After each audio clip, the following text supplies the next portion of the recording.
روزه. در هر سال هجری قمری ماه رمضان که روزه داشتن آن یکی از ارکان اسلام است بر مسلمانان وارد می شود که باعث خرسندی مسلمانان می گردد، زیرا که فضائل بزرگی دارد. الله متعال می فرماید: ای کسانی که ایمان آوردید، بر شما روزه فرض شده چنانچه بر کسانی پیش از شما نیز فرض شده بود. بقره 183. و رسول الله صلی الله علیه و سلم فرمودند: اسلام بر 5 چیز بنا شده و از جمله روزه رمضان را نیز نام بردند. و در حدیث قدسی آمده: هر عمل فرزند آدم چند برابر است؟ 1 حسنه به 10 برابر تا 700 برابر پاداش دارد. الله عزوجل فرمود: مگر روزه که برای من است و من پاداش آن را می دهم. به خاطر من شهوت و طعامش را ترک می کند. برای روزه‌دار 2 خوشی است: خوشی در هنگام افطار و خوشی دیگر هنگام دیدار پروردگارش. بوی دهن وی نزد الله تعالی از بوی مشک خوشتر است. علمای شریعت روزه را چنین تعریف کردند: پرستش برای الله تعالی با امتناع از خوردن و نوشیدن و همبستری با همسر از طلوع بامداد تا غروب خورشید. علما روزه ای را که الله تعالی مشروع گردانیده به 2 نوع تقسیم کردند: 1 روزه فرضی که همان روزه رمضان می باشد و دیگری نذری است که احیانا مسلمانان روزه را برای طاعت الله نذر می کنند و یا روزه کفارات است. اما نوع دوم روزه نفلی است، مانند روزه روزهای دوشنبه و پنجشنبه و روزه 3 روز در هر ماه و روزه عاشورا و 10 روز اول ماه ذی‌حجه و روز عرفه و غیره. و دخول ماه رمضان با دیدن هلال ثابت می شود. هرگاه هلال پس از غروب خورشید روز 29 ماه شعبان دیده شد، بدون تردید ماه رمضان داخل شده است. و اگر هلال پس از غروب شب 30 شعبان دیده نشد و یا وجود ابرها و یا غبار هوا مانع دیدن هلال شد، ماه شعبان 30 روز تکمیل می گردد. به دلیل فرموده آن حضرت صلی الله علیه و آله و سلم که فرمودند: با دیدنش روزه بگیرید و با دیدنش افطار کنید. پس اگر هوا ابر آلود شد 30 روز را کامل کنید. و روزه بر مسلمان بالغ عاقل که توانایی آن را دارد فرض است. از آنجایی که نیت یکی از مهمترین ارکان روزه است، علما گفتند از شب نیت روزه گرفتن برای روزه فرضی واجب است. اما اگر روزه نفلی باشد، از شب نیت روزه داشتن واجب نمی باشد، بلکه نیت روزه نفلی را می تواند در روز هم بکند اگر چیزی نخورده بود. به دلیل روایت ام المؤمنین عایشه صدیقه رضی الله عنها که فرمود: رسول الله صلی الله علیه و سلم روزی داخل شده، فرمودند: آیا چیزی دارید؟ گفتیم نه. فرمودند: پس من روزه‌دار هستم.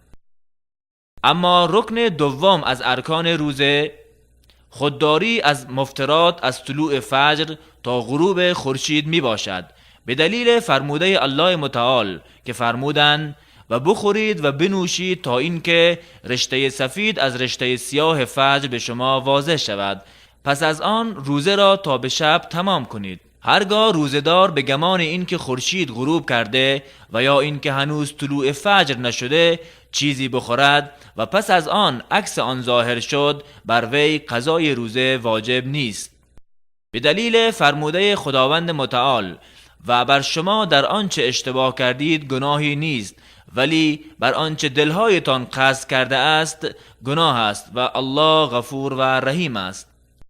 و نیز به دلیل فرموده آن حضرت صلی الله علیه و سلم: الله تعالی از اشتباه و فراموشی و آنچه امت من بر آن اکراه شوند گذشت کرده است.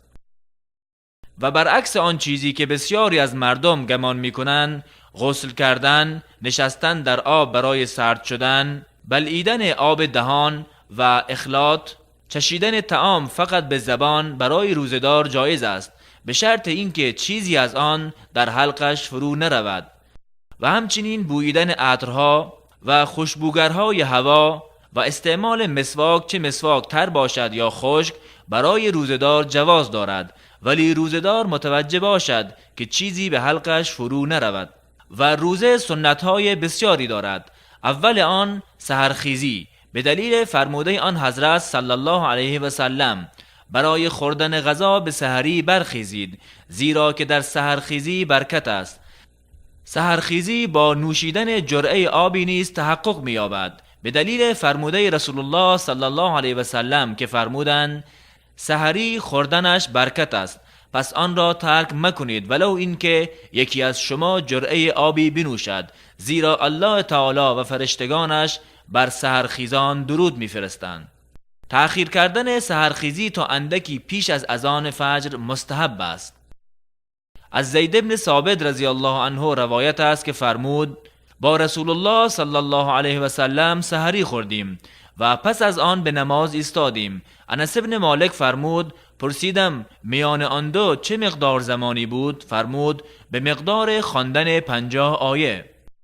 از مظاهر رحمت شریعت یکی هم حدیثی است که رسول الله صلی الله علیه و سلم فرمودند اگر نوشیدنی در دست یکی از شما بود و از آن را شنید تا این که نیازش را برآورده نکرده آن را نگذارد. و نیز از رحمت اسلام این فرموده نبی اکرم صلی الله علیه و سلم است کسی که فراموش کند که روزه دار هست پس چیزی خورد و یا نوشید روزه اش را تمام کند، زیرا که الله تعالی به وی خوراک داده و نوشانیده است.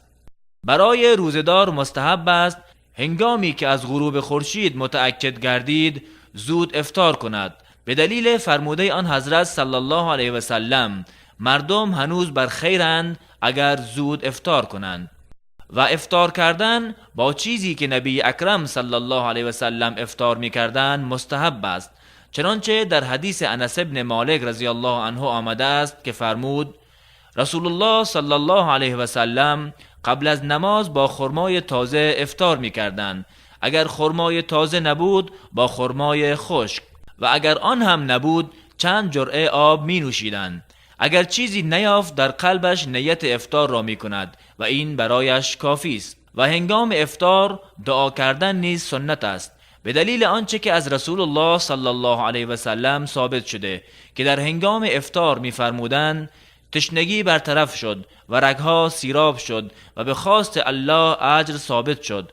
و همچنین فرمودند برای روزه‌دار در هنگام افطارش دعایی است که رد نمی شود و برای روزه‌دار سزاوار است تا ناسزا نگوید و برآشفته نشود، به دلیل فرموده رسول الله صلی الله علیه و سلم که فرمودند اگر روزه یکی از شما بود فحش نگوید و با صدای بلند مجادله نکند. اگر کسی به وی دشنام داد و یا با او جنگ کرد باید بگوید من روزه دارم.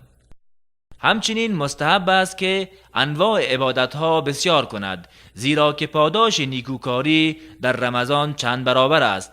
از ابن عباس رضی الله عنهما روایت است که فرمود رسول الله صلی الله علیه و سلم سخاوتمندتر از همه مردم بودند و در رمضان زمانی که جبرئیل علیه السلام به دیدار ایشان می آمد پیش از هر وقت سخاوتمندتر می بودند.